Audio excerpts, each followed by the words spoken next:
नमस्कार। आज हम बात कर रहे हैं मध्य पूर्व में बढ़ते तनाव और एक ऐसी चेतावनी की जो वैश्विक राजनीति के समीकरणों को बदल सकती है।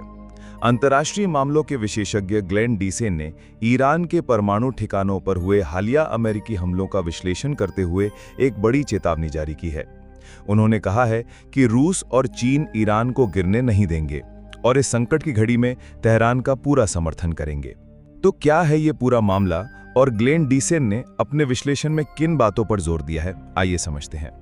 पहला, हमले की हैरान करने वाली रणनीति। डीसेन के अनुसार ईरान पर यह हमला अमेरिका और इजराइल की एक सोची समझी और धोखे से भरी रणनीति का नतीजा था।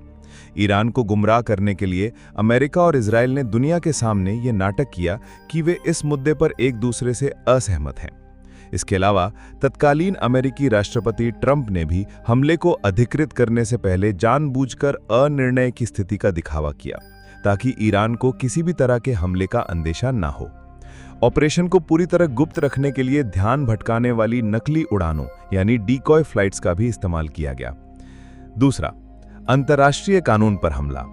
ग्लेन डीसेन ने इन हमलों को अंतर्राष्ट्रीय कानून और परमाणु अप्रसार संधि यानी नॉन प्रोलिफरेशन ट्रीटी के लिए एक दुखद दिन बताया।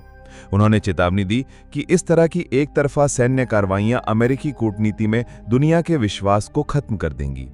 जब कोई देश बातचीत की जगह सीधे हमले का रास्ता चुनता है तो यह वैश्विक शांति और स्थिरता के लिए एक खतरनाक संकेत है।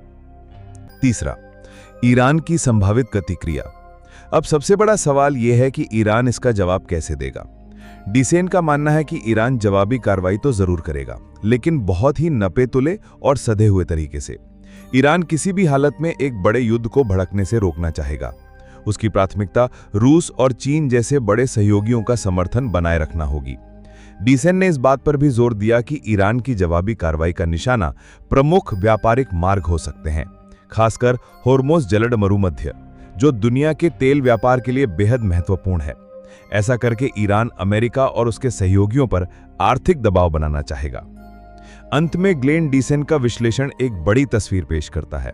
यह सिर्फ ईरान और अमेरिका के बीच का तनाव नहीं है, बल्कि एक नई वैश्विक व्यवस्था का संकेत है जहां रूस और चीन जैसी शक्तियां अमेरिकी प्रभुत्व को चुनौती दे रही हैं। उनकी ये चेतावनी कि रूस और चीन ईरान को अकेला नहीं छोड़ेंगे, इस बात का स्पष्ट संकेत है कि तेहरान अब अलग थलग नहीं है। यह घटनाक्रम मध्य पूर्व को और भी अस्थिर कर सकता है और दुनिया को एक नए शीत युद्ध की ओर ढकेल सकता है। अब देखना यह होगा कि ईरान का अगला कदम क्या होता है और बड़ी शक्तियां इस शतरंज की बिसात पर अपनी चालें कैसे चलती हैं। धन्यवाद।